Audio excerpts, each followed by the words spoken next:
I like the ghosty stuff. It turns out good in the end. It's just Once there was a girl named Tony who lived in the city. Tony was a funny little girl. Some people called her Spunky, and then she'd ask him, what does spunky mean? And then they wouldn't really be able to tell her, because what does spunky really mean? It means spunky, and then that's the only adjective you can come up with. So she lived in this big city, and there was a park in her neighborhood, and she loved this park. It was her neighborhood park. And one day she heard that this mall developer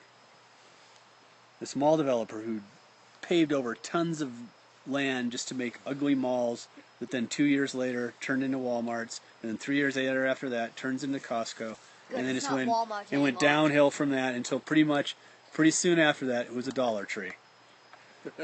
But she decided. But at least it's not Walmart anymore. At least it's not Walmart anymore. Hey. So she decided she'd throw a big party to save this park. She'd have to get everybody there. She'd have to get all kinds of cool things, and she'd throw a big party. You're on the spot. The dog walker told Tony she'd train 20 dogs to roll over and play dead at the party. Woman at the pet store said he'd train 100 hamsters to dance the hula like this. And then he would bring a special hula CD that he recorded. That's silly. the man who gave carriage rides at the park promised a free carriage ride and to teach his horses to yodel. Go for it, Taya. The magician who performed at the park said he'd make rabbits pop out of all the drain pipes at once and sing happy birthday. What would that be like, Taya? Like this. Happy birthday, Okay. The magician who performed at the park said he'd make rabbits pop out of all the drain pipes all at once and sing happy birthday. That's what So then she went to the balloon store. There's a big balloon store because every neighborhood has a balloon store in that city. Of course. Yeah.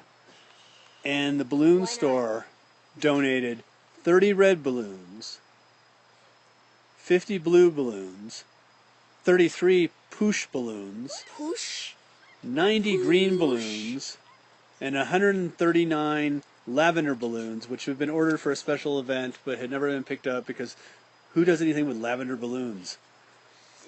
The Lavender Club is who. And they gave her, one of the balloons they gave was bigger than she was. It was this giant balloon. It was this big. And she hadn't even blown it up yet. So she had to drape it over her shoulder while she's carrying these big bushels of the other balloons.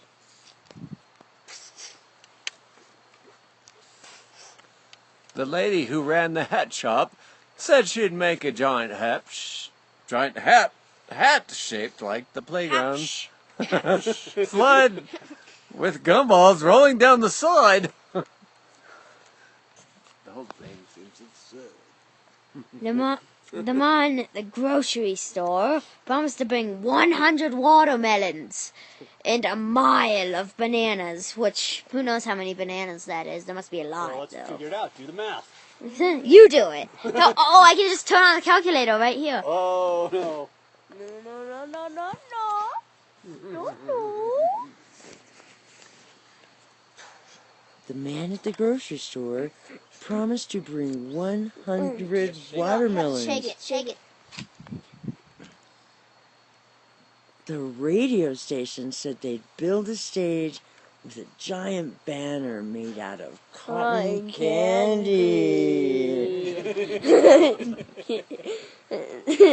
Seal was walking and a limo pulled up. It was a man and a mall developer who wanted to pay the park. She ran away. She was. Tori made a poster of children hugging a Big Mac of the park.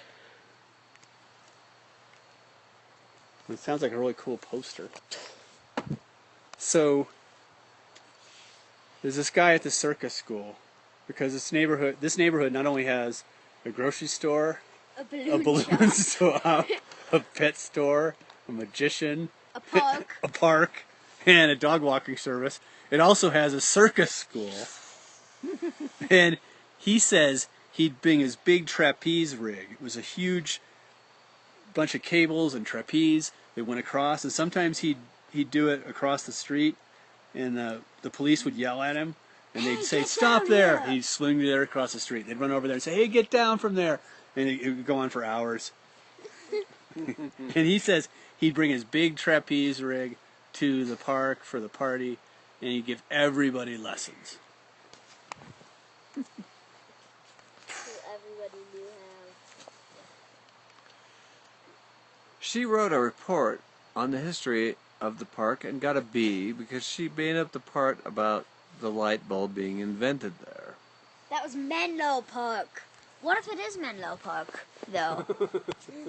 What if it is? She met a clown. And he was a clown. He's a clown. He actually liked being a clown, unlike most people. Who said he'd make an elephant balloon animal that was life-sized. A life-size elephant balloon animal? Yes. I'm gonna go. Shake it. A policeman told Tony that he'd get all the police horses to come to the park. Horsey.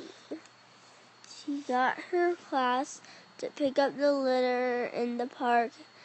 They found 27 soda cans, 348 straws, and 356 bottle caps.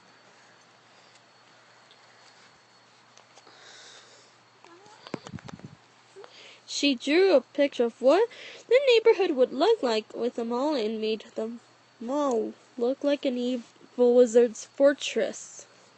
Ooh. Don't all malls kind of look like evil wizards' fortresses? No, that's Walmart. But with food courts? No, that's Walmart. The evil wizards. Orange Julius was an evil wizard. A lot of people don't know that. Yeah. I will froth the smoothie. Smoothie frothicus. A smoothie frothicus, yes. Put an egg in mine. I'll turn you into a toad. So the party was huge, right? The party, finally, the day of the party shows up. The party is huge. Everybody's there. The whole neighborhood, the whole city, rock stars, celebrities, people who used to be rock stars and used to be celebrities. Everybody's there. Wannabes. Wannabes, lots of wannabes. People who wanna be wannabes. Those are the worst of them. Selena Gomez. Who? Selena Gomez. I guess Selena Gomez was there too. Who knew she lived in the There neighborhood? you go, yeah. There's a So I love this wannabe neighborhood. if I ever heard of one. Tony was ready to give her big speech. She was going to talk about what it meant to save the park, how they needed to stop the mall, why parks are important, why neighborhoods are important, and why there's enough Orange Julius secret wizard castles already dotting the landscape of this fine country. And she's about to give her speech when the mayor comes stomping onto the stage. Just boom, boom. He just comes crying out there. And he grabs the microphone, just reaches down there and grabs it like, "You little brat, you're not going to stop this deal. I'm getting money from the mall developer. You're not going to stop this thing." He grabs the microphone. She turns around and, I'll wrap this up, she grabbed a clown nose from the juggler. One of the 100 jugglers in the neighborhood who decided to come. She grabs a clown nose from him and sticks it on, and she just jumps up and sticks it on the mayor's nose. Just bonk. And he shakes his head like that, which is kind of comical. And everybody just dying laughing because there's TV trucks there, there's everything. Everybody's just laughing at her as much as they can at this mayor. And so he starts seeing how much fun. He starts laughing too because he thinks, I can't be the mean mayor anymore now that I have a clown nose on there. And he tried to pull it off, but it was kind of wedged on funny. It had glue. He saw everybody laughing. All of a sudden he could say, there's votes in this. There's more votes than I can get out of this mall. He stops the mall project. He saves the park. And that's the end of the story, but it's not the end of the party because they raged until dawn.